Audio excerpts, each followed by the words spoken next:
What are your biggest tips for being the leader of a family when you're in the real estate business? But explain to me, build to rent, what is it? So, Jim, where is the number one place to invest for the most passive income in the U.S.?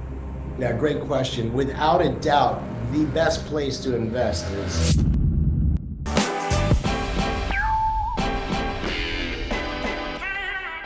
Eric, we are here again, and we have a wonderful guest from Florida, Jim Sheils. Now, Jim he calls himself a family leader, which I think is amazing.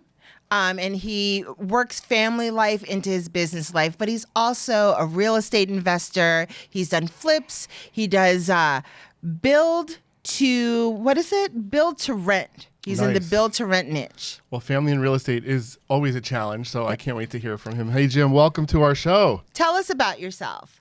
You know, I left the New Jersey frontier many years ago, went out to California 25 years ago and started my investing career, was there, and then went to Florida about 7 years later, and I've been there ever since.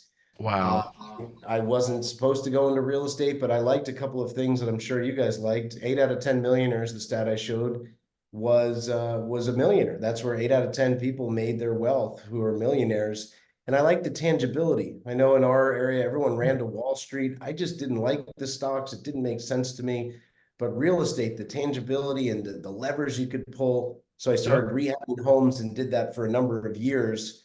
And then about 10 years ago, I got tired of rehabbing old homes. And my now partner and building partner, who we had done some deals together, said, hey, what if we could build our own investment property for ourselves and investors instead of fixing up old ones? And that was the journey of my build to rent. And along the way, as you guys said, family life's important. It's not always easy, especially being in the real estate investing world. Sure. My wife and I wrote a book that did well. It was a #1 Wall Street Journal bestseller. And I don't think it's because it was written that well. I'm going to be honest with you. But I think the subject is that important to people. And some of the principles that have gone in have helped, hundreds of thousands of families now.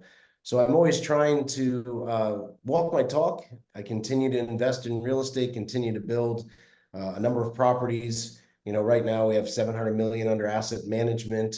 We'll do, probably 210 million in sales this year, working with individual investors and some of the smaller hedge funds. But at the same time, I want to make sure that I'm keeping my family life strong. And that's not easy, as you said, being married. And I have 5 kids ranging from 2 to 20. So I'm all over. Wow. I only have 2 kids, but I me know too. how tough it is for the family and the real estate to go together. And I think that's awesome that as an investor and a builder today, how you've actually recognized how important family is and how you actually wrote a book about it, because having With a book his wife together. with your wife, that's also another positive thing. At least we know we got the real story. But having those two together and having it with someone or from someone that is in the same field as us, the real estate investing field, I am very excited to read it, because let me tell you, as the CEO of a large real estate conglomerate, I'd say I give myself like an A-, but as the leader of the family, I don't know what my wife is going to grade me at. So I definitely need some help in that direction. What are your biggest tips for being the leader of a family when you're in the real estate business? Yeah, first off, and again, this is all failing forward for me. The thing that I just put out here, and my wife and I sometimes will teach some group leaderships, with companies and real estate forums. There is no perfect family. There is no perfect marriage. Anyone else who Thank says that God. is selling you something that There you isn't go. true. So Well, when that's you I take feel better now. yeah, well, take that word perfection off the plate. And once you do, it takes a positive pressure off of you, your spouse, your children. Whoever made up that saying, the perfect family, that is very dangerous. You want to talk about putting your kids under pressure. And we all know it's bullshit.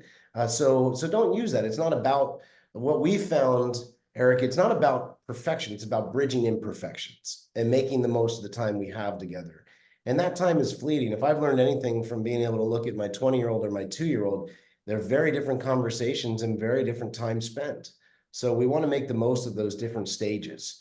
Okay. And what I've learned is there is an integration that can be done where you can have success in business and success at home. And some of the principles I go over in the book, and I'll share a few today, I think you're going to see like, wow, these are very understandable and easy to put to work and see progress and effectiveness with. So I can go over a couple of those if you'd like. Yeah, give Let's us do the it. highlights. So let's talk about one of the most important principles that I've found. And this principle is so potent and effective yet overlooked. And if people don't hear or listen to anything else, or for you guys, this has been the absolute game changer. And it's the one-to-one principle. One-to-one principle is absolutely key. You got to separate the parts to strengthen the whole. I always joke like big family gatherings are great. I was raised in an Irish Catholic family, which means I have like 4,000 cousins, right? Mhm. But it's not those times where I've had the deepest breakthroughs or connection points with my wife or my children. And it rarely happens. And one-on-one time is intentional. It's focused. It's not when you're in the front seat, driving, taking a phone call, listening to a podcast, and you consider that quality time with your son or daughter. But when you start to have set times of one-on-one time with your spouse and each of your children, it takes away distraction, takes away sibling rivalry. Look, if you guys are at work more than your spouse, well, then your preteen or teen might lean closer to that person at home, and you're kind of on the outside. But when you're spending one-on-one time with them, you don't have that option. The magnifying glass is now on that relationship, and people who have now put this into practice say, "Wow, our family life is stronger because we do separate the parts, just spend one-on-one time with each other, and strengthen the whole." So one of the biggest things. Oh, go ahead, I Noel. was just gonna say, it's funny you say that. I actually spent my husband and I are newlyweds, so we do spend a good amount of one-on-one time together. But my son, I have seen since we got a dog, and sometimes me and just my son will go walking the dog together. So we have that quiet time, we're walking together, we can talk together. And that I feel you're right, that one-on-one time where it's not with my stepson, it's not with my husband, it's not all of us together doing an activity. It's just me and him in a very calm environment has been very good for him being 12 and going through all his 12-year-old stuff. Absolutely, absolutely. And it sounds, I don't know the age difference there, but let's say he wanted to open up with you about something. Mhm. Like I always joke, like what 11-year-old or 12-year-old boy or girl wants to talk about puberty in front of their 7-year-old sister? Like, are you There kidding? you go. A death sentence right Good there. point. So Good it's point. and what I found with one-on-one time, and I've worked with thousands of families on this, it's when you actually schedule one-on-one time and have it in your calendar, because that's what your schedule gets Hmm. done. You start to get those conversations where I can't tell you how many guys now I've gotten the notes that I can't believe what my son or daughter opened up to me. I Yeah. can't believe what my spouse said. Now, one of the easiest hacks for the marriage for one-on-one time is having that rhythmic date night. I mean, Yeah. this is an absolute game changer. I can't tell you how many times I've taught at like a leadership conference, and these are very successful people, a lot of them real estate. And I'll say to them, how many of you can tell me the day and time every week you have your sales meeting with all your agents? Every Monday, 9 o'clock, great. Okay. How many of you can, meet with your CFO? Yeah, every Wednesday, 10 to 12, every Wednesday, 10. I said, great. Those are all good things. Now tell me the day and time every week you meet with your spouse for a date. And I'm telling you, less than Right, I was 10%. just gonna say that crickets. Crickets. Well, 10%, less than 10% of the arms go up. And this is a really Yeah. well-intentioned, high functioning leadership group.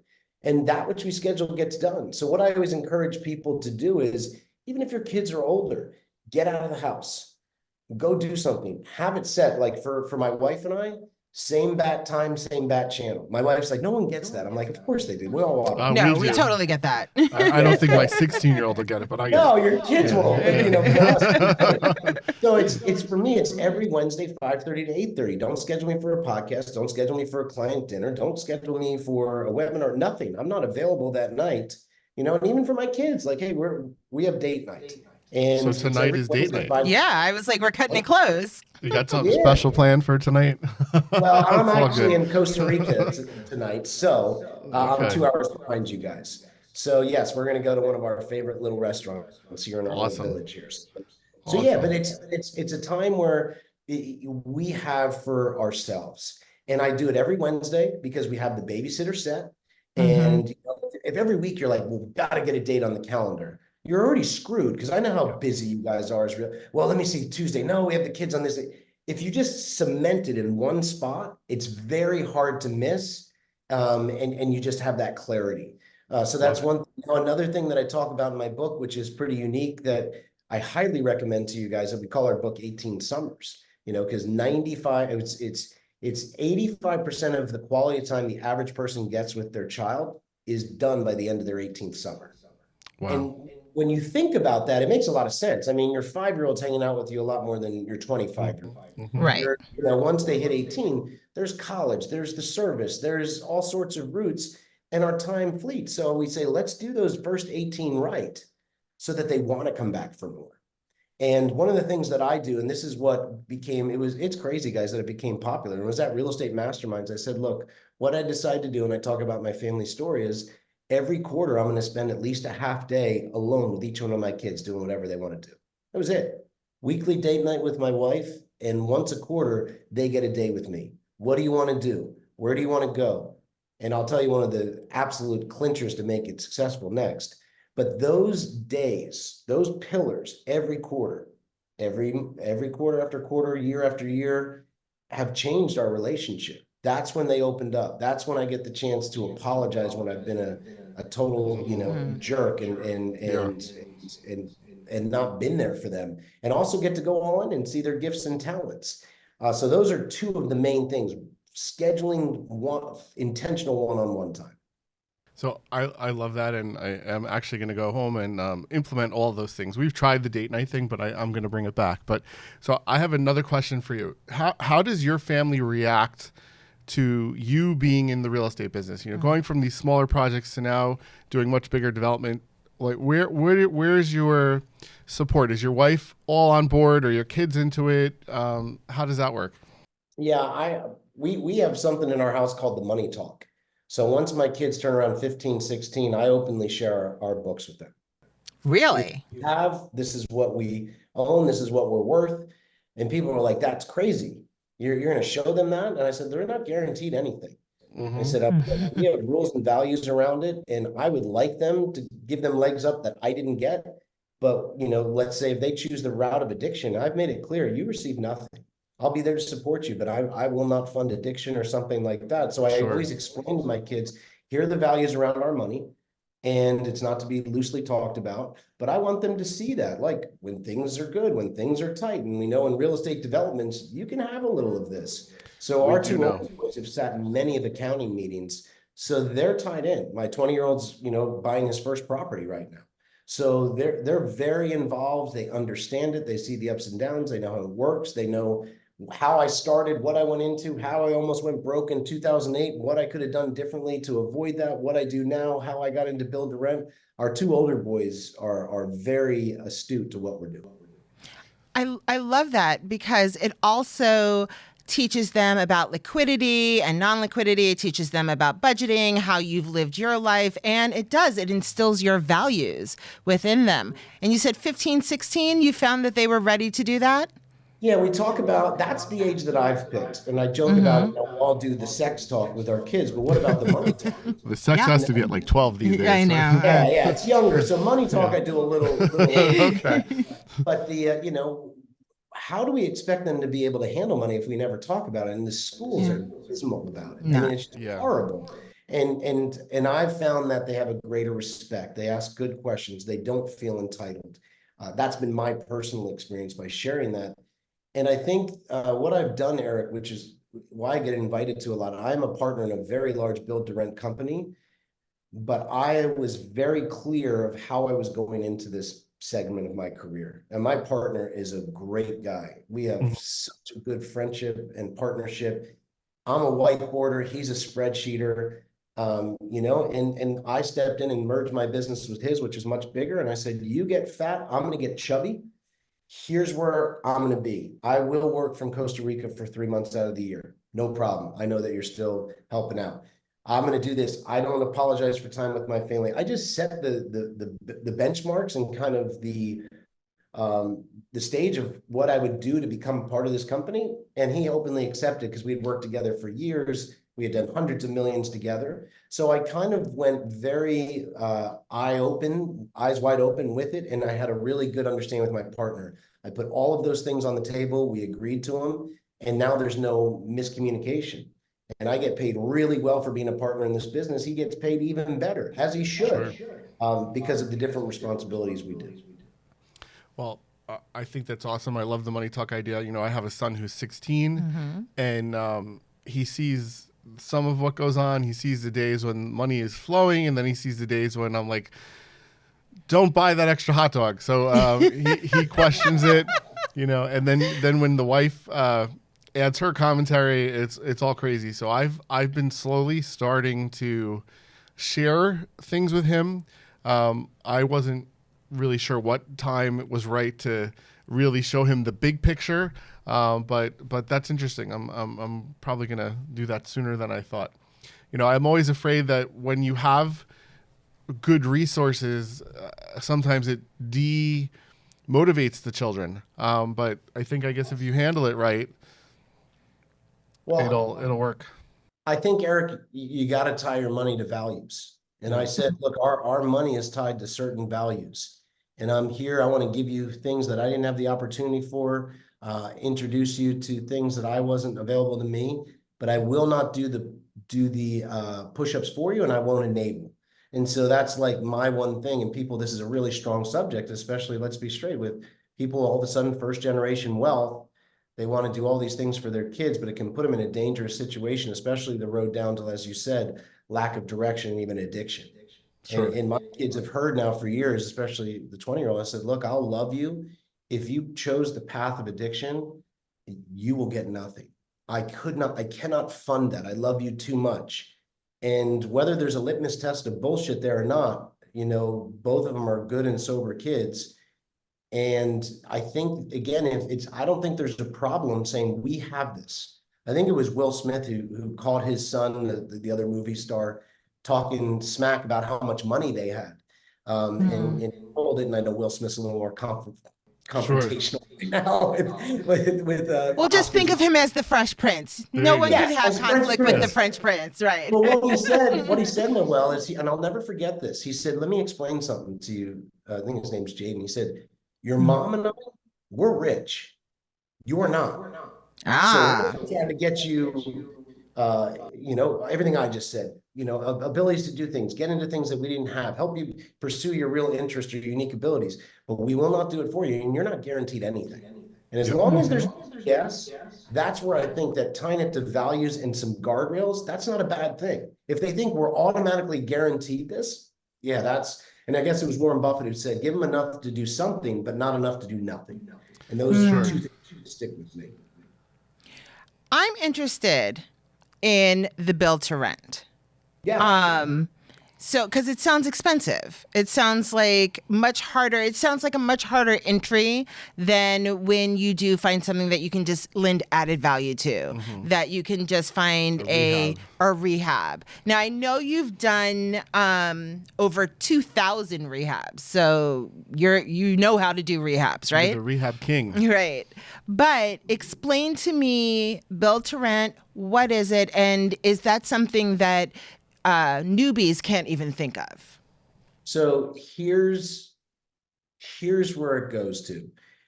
Build to rent became the 2.0 for me, because people are going, what is the biggest lesson you've learned to your kids? You know, let's say, you know, a relative of yours or a friend that's really close, they want to get into real estate. What advice would you give them after, you know, almost 25 years? I always say I would own less of better quality. And that is what really led me into build to rent. Own less of better quality. And I talk about this in my book. We'll get you guys some free copies of that for your school, where, look, the fixer-uppers were great. And that's how I got started. But we had something with owning a lot of rentals called the 3-year curse. I could, you know, buying a house, you know, foreclosure. We did a lot of bulk foreclosures. Renovated them completely. New roof, new heating and cooling, new plumbing, update kitchen, bath, electric. At 3 years, Noel, I just knew. It was called the 3-year curse. My maintenance and repair budgets would have to go up. A lot. There was more turnover. With the new construction, we haven't seen that 3-year curse. We're almost a decade in. We're able to start with a more solid product. We're able to build to a different standard. Like if I could go back, the worst swear word you guys can say to me is the awful C word carpet. I mean, that is No like carpet. I could have bought a couple of houses cash with all the money I spent on carpets Yeah. over the years. And so we've just been able to fine tune, and build to rent is an option for new investors, but then there's also an option where there's full service people like us that do the work. Because we work Okay. with individual investors that are saying, look, I'm a successful professional, have a successful business. I want to be involved in real estate, but I don't want to do the heavy lifting. I don't want to research the markets. I don't want to talk to the contractors. I don't want to figure out the financing, the management. And that's where we step in. So it can, for a new person who's not wanting, look, if you're wanting to be at that effective level where you're in the trenches, you have the time, you want to do that. And that's how I started. That can be great. But there's other people that we really cater to in our business. They don't want to do that type of model. They want to have the hands off, and they're normally wealthy clients. I always say, this is not an OPM or no money down. To start building a portfolio with these, you need at least 85,000, which to have 85,000 cash, you have to be relatively wealthy moving that direction. I definitely agree with your build the new construction because we just started to get into new construction. We're building a 24 unit apartment building right now. And, but we do a lot of real estate sales. So we learn about how to allocate money for repairs. And I agree, there's that 3-year itch where everything starts to fall apart. And when you're building something from scratch, you can definitely keep it for 10 years without having a large investment. And then also you can maintain stuff and just extend the life of it and lower your budget. So I think that's a very valuable point. And you really stick to building single family homes and like smaller multifamily homes, correct? All residential. All residential. Single family, duplexes, and quads. Now, for some of our bigger groups, we'll build a whole quad community for them. But again, we like that residential financing. So we actually have in-house financing now. I guess we're now in the money buying business because rates got so crazy silly Oh yeah. this last year. I know it's been a pain in the tail for all of us. So about a year and a half ago, we're in a good financial position, good balance sheet, so we're able to pre-buy money. So right now, when a lot of investors go to buy, let's say, a new construction duplex, they're locking in over 7%. Our main program right now locks them in at 4.75. Wow. So that's a game changer because we're always saying, how do we keep properties cash flowing? How do we look long term for our clients? And that's why we only do new construction. We do not do any fixer uppers anymore. And we provide financing and management because people talk about wanting a long-term buy and hold rental portfolio. Well, you got to have the right type of property, the right type of finance, and the right management. What is pre-buying money? How can I pre-buy some money? At a discount. At a discount, exactly. Something called a builder forward commitment. And so part of our company was acquired a little over a year ago by Sumitomo. Sumitomo is a large Japanese group. You probably see them in the papers because Warren Buffett's heavily invested in one of their other conglomerates. We were very honored they came in and bought a piece of our business. And so it gives us an even better balance sheet, and we are on a continual build cycle. We don't need any bank financing. It keeps us building at a high volume without any restrictions. And with this type of financial positioning, the banks will allow us to pre-buy money. So we have to go in and pay fees up front to buy down for that lower rate because obviously the bank has to cover themselves.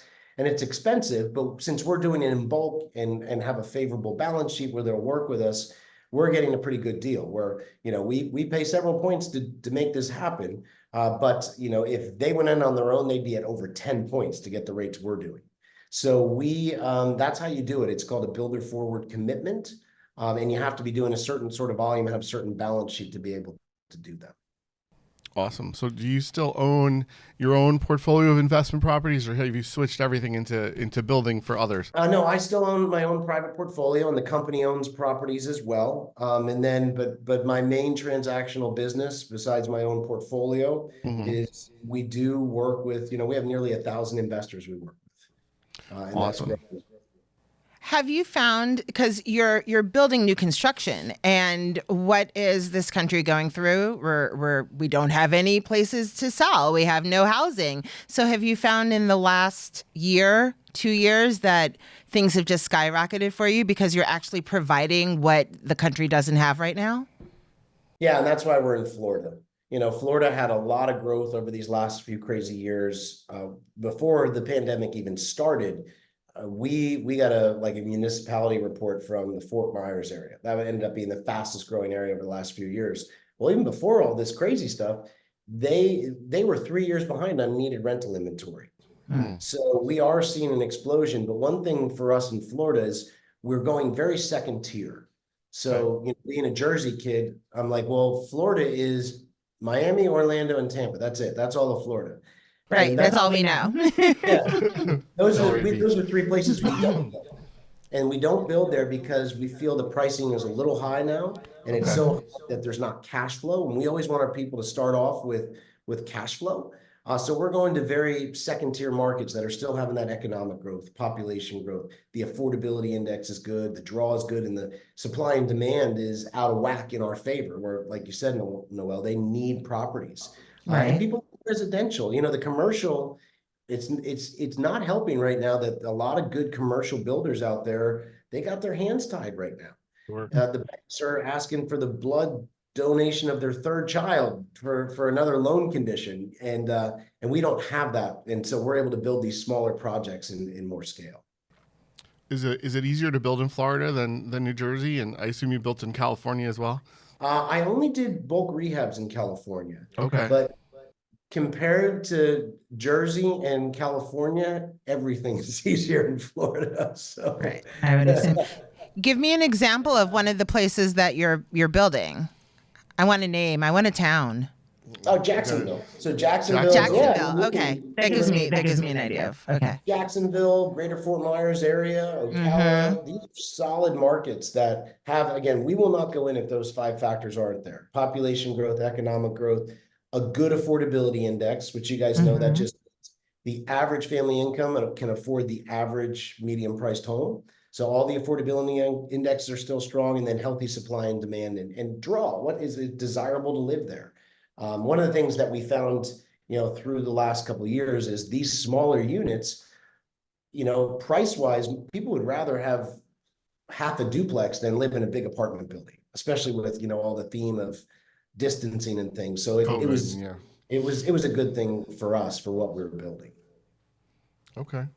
Do you find that building those duplexes is more of a challenge than a single family home? Single family homes are obviously the easiest to get approved. And then it goes up from duplexes, medium, and quads. Well, those are kind of a unicorn. They're one of our most popular products because you don't find a lot of new quads. They're harder to get approved. And then a lot of people don't build them. Like a national home builder, if you're like, hey, can you build us a group of quads? They'll laugh at you and go, why would you do that? Oh, absolutely not. So it gets a little harder for each single family, easiest middle for duplex and hardest for quad. But we've gotten a pretty good system down. We've built over 8,000 units now, so it's a lot we're of in a good. units. So are the people, so once you build the unit, the person is buying the whole building, the 4 quad, or are they buying the apartment? How does that work? Yeah, quads are sold as one quad. Okay. Duplexes, as 2 units, and single family as single family. So you're taking the whole step, helping that borrower get the property, getting them financed, and then helping them find tenants for the other. Yeah, our goal is guardrails of 2 hours a month. And that's sometimes way too much. Sometimes they'll need 5 minutes to check their statement. But we're trying to put in all the answers, Eric, for them. Well, where do you buy? We've done our research. We know that. How am I going to build it? We'll take care of that. No construction loan needed. You need a permanent loan at the end. You can use our in-house financing source for this rate, which 99% of people do. Great. We have the title closing. We have the property management. So everything nuts and bolts. We have the insurance companies that, again, we don't have any financial affiliation, but Sure. the big question my partner and I used to get was, well, who do you use? Who do you use for your properties? So, no surprise, 90% of the people use the guy the company you recommend. Yeah. Yeah, that ensures my personal portfolio, or 95% of it. Totally makes sense. So then someone comes to you with $100,000 and says, I want a quad. And then you guys lay out the roadmap, help them pick a location, and they're the one signing the contract to build, or are you actually building it for them? No, we're building it for them. They're doing Okay. a permanent purchase and sale agreement to buy the property once it's completed. And Okay. since we're on a continual build, which is nice, a lot of times you hear about new construction. Oh, it's going to be 12 months, 14 months. We're in a continual build. So we have new construction properties finishing all the time that you can close on in 40 days, 60 days, depending on your timing. So we take the risk of the construction period. Yeah, you'll put up a deposit, but that goes towards your down payment. And all you need is a permanent loan. Okay. So you're Wow. basically getting chunks of land, going to the planning board, laying it out for certain number of quads, certain number of duplexes, certain number of single families in theory, and then you start building some of them and then as they sell, you just keep building more and more and more and more and more. Yeah, so Okay. pretty much, Eric. So what we do is I love spot lots. So spot lots meaning infill lots. We like to go to Okay. existing neighborhoods that have a good ownership to renter ratio, solid areas where the three of us walk down the street at night at 9 o'clock on a Friday and be fine with it if we needed Sure. to. And so we'll buy up all of the infill lots in a few mile radius in these existing neighborhoods that have a good reputation. And in those, we'll put some of our single family homes and duplexes. The quads need to go in their own area. And they have to have an HOA. But we'll do a difference of that. And then we will take down bigger development projects, but we like to offset risk. So, and also we don't want to oversaturate the area with build to rent, with BTR. So I can give you an example. We had 1,000 lots development. It was a defunct golf course that we did just outside of Jacksonville. We Okay. we bought it, we went through it, we developed the lots, we sold over 800 of the lots to national home builders because they wanted to build in that area. So about 7 of them came in, bought them out. They built their nice houses. And then with the remaining lots, just under 200 that we kept, well, we got to build our build to rent product in these neighborhoods for that. So we will buy bigger tracts, but we usually delineate our risk and sell some of that to national home builders, which is great because they're putting their nice Sure. big houses around our rental homes. So it's all about making the profit, and if you can do that by selling off a chunk, why not? I'm all for that. What is your most popular item? Is it the duplex? Is it the quad? Is it the single family? Where do you find the most need or the most sales? And which one do you make the most money on? Ooh. Margins can run about the same, Noel. Okay. Because our properties will range from 250,000 to 990, but that's a single family home, to a quad. But the margins are about the same, and we're a low margin builder. Anyone who's worked with us says, "Wow, you guys are doing the Walmart approach: more volume, less spread." That's why the national home builders have no interest in what we're doing. They like bigger spreads. So it's really about the same profit margin for us, for each property. And, our most successful clients usually own a combo of them. Our most successful clients own anywhere from 3 to 10 properties. It's their own solid little portfolio, and they've bought, a combination. I'd say at different times, one of the hardest ones, like I joked about the unicorn before, is quads. Quads are very interesting. It's that largest amount of units you can get under one roof with one residential loan. They're not readily available everywhere. They can be in better areas compared to these bigger commercial things. So quads definitely, we've had periods where quads are completely sold out at certain times. So, but I believe in owning all of them. But I Yeah, spread the risk. Yeah. What is your the people that are buying them? Are they actually living in any of these structures, or they're just strictly using it for investment? It's funny you say that, Eric. Ever since November, I'm sure you guys saw when Fannie Mae dropped the down payment for duplexes, triplexes, and quads from 25% for FHA buyers to 5%. That has awoken some of this house hacking. Right? Okay. Okay. You love that word. I do. House hacking. Yeah, and I did that on one of my first rentals in Bakersfield, California. It was a 4-bedroom house. I rented the other 3 bedrooms, lived for free. So we're seeing young investors or investors who have children saying, "Hey, let's get you in your first property. You can live there and you're going to rent all the other units and live for free." And so, yeah, there's been an element of house hacking. It was pretty non-existent before FHA just changed things at the end of the year, but going from 25% to 5%, that is quite a difference. It's a game changer. I wish I'd known about house hacking. Yeah, we're too old for that now. I guess before 12 years ago, before Brendan, because I mean, after you get a kid, it's a little different. But you know, that would have been in my 20s. That would have been great. Why rent? Yeah. I mean, it's just, you make it so easy down there. It sounds awesome. Yeah, it does. You say that you know America's #1 state for passive income generating real estate. Is that Florida? What's the #1? It's Florida. Absolutely Florida. And Florida. The one thing I want to say is I'm always, as I said, buy less of better quality.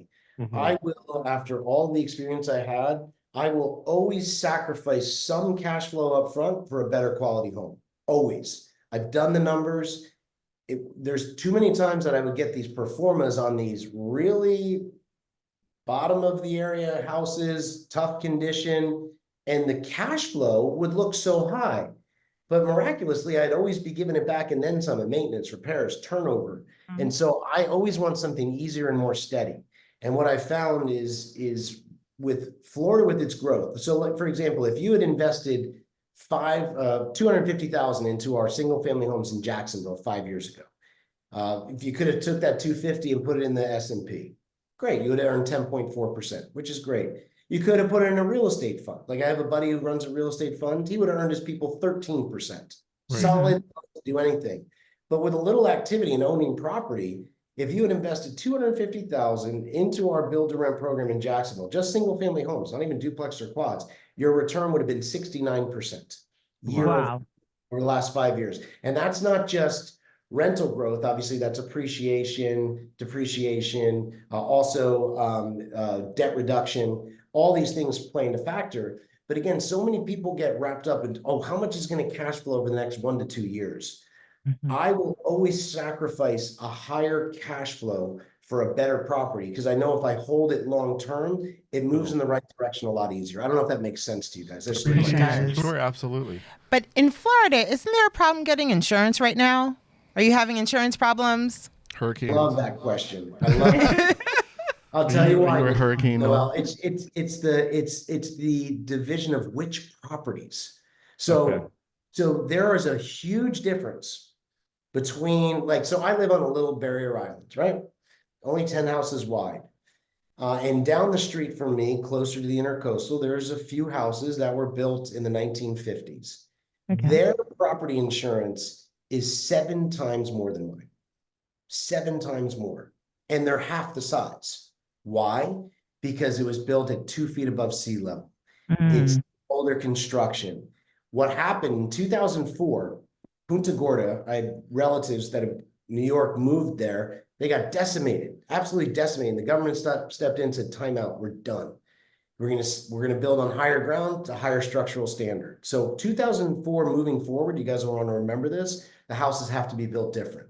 So, you know, these older houses that you saw decimated, you know, last year, like in Fort Myers, well, they were built at 2 feet above sea level. The new houses we're building are 13, 14 feet above sea level. We're having to bring in a lot of dirt. And so when you do that and you're using this strong structural design, well, insurance companies look at that. So like we had 278 projects going on in Greater Fort Myers. We had 4 that needed insurance claims from that Category 4 hurricane. And the eye went over 2 of our areas. Wow. And the 4 that we needed, it was just freestanding walls. We hadn't had time to tie the roof on, so the walls knocked over, but we had no flooding. So an insurance company, Noel, will look at the individual property. So even on my street, my home is twice the size of some of these smaller homes down the street. Their insurance is 7 times the amount. Insurance is all about risk.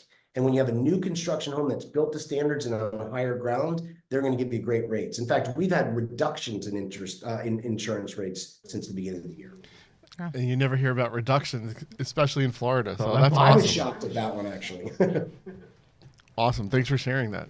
So do you see, and we ask this of everyone, and we want you to put on your cap and take out your crystal ball and tell us if there's a crash on the horizon. What you think.